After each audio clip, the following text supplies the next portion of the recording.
8 kandidato ang nadagdag sa listahan ng mga pinagpapaliwanag ng COMELEC dahil sa issue ng vote buying. Saksi, si Sandra Aguinaldo. Inisyuhan ng show cause order ang 2 kandidato sa pagka-mayor ng Maynila. Sina dating Mayor Isko Moreno Dumagoso na ayon sa COMELEC ay namigay umano ng 3,000 pesos sa mga guro at Samuel Versosa na namigay umano ng goods na may pangalan niya. Si Dumagoso wala muna raw reaksyon dahil hindi pa niya natatanggap ang show cause order. Sa isang Facebook Live naman nanawagan si Sam Versosa na huwag magbenta ng boto sa may buweltang may nadiskubre daw siyang bilihan ng boto sa Maynila. Nandito ako sa Sports San Andres Complex. Nagbibigay ng 1,000 ngayon.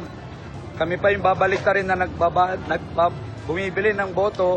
Mas malinaw ang vote buying nandito sa San Andres Complex. Kaya nahuhumusga sino ang tunay na namimili ng boto.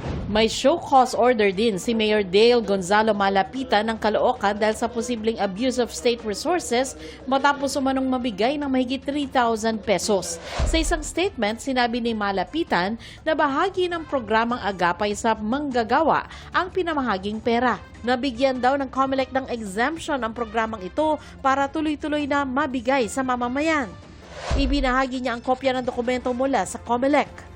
Naisyuhan din ng show cause order si Baybay City Leyte mayoral candidate Marilu Baligod at si Levito Baligod na kandidato sa pagkakongresista. Dahil sa pagsasagawa ng raffle, kalakip ng kanilang mga mukha at pangalan sa mga papremyo.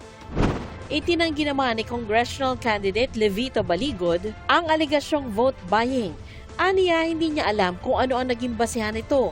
Dagdag niya, hihintayin niya muna ang kopya ng show cause order para masagot niya ito ng maayos. Pero ngayon pa lang, iginiit niyang hindi sila nagpa-raffle at wala ring planong magkasa ng raffle na labag sa election law. Pagpapaliwanagin din ng COMELEC si Sangguniang Bayan member Jerry Jose dahil sa pamimigay umano ng buhay na baboy sa mga botante.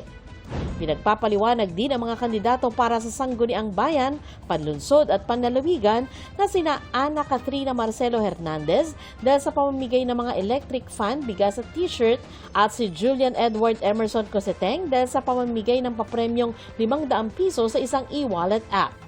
Sinusubukan naming kunin ang kanilang mga pahayag. Para sa GMA Integrated News, Sandra Aguinaldo ang inyong saksi.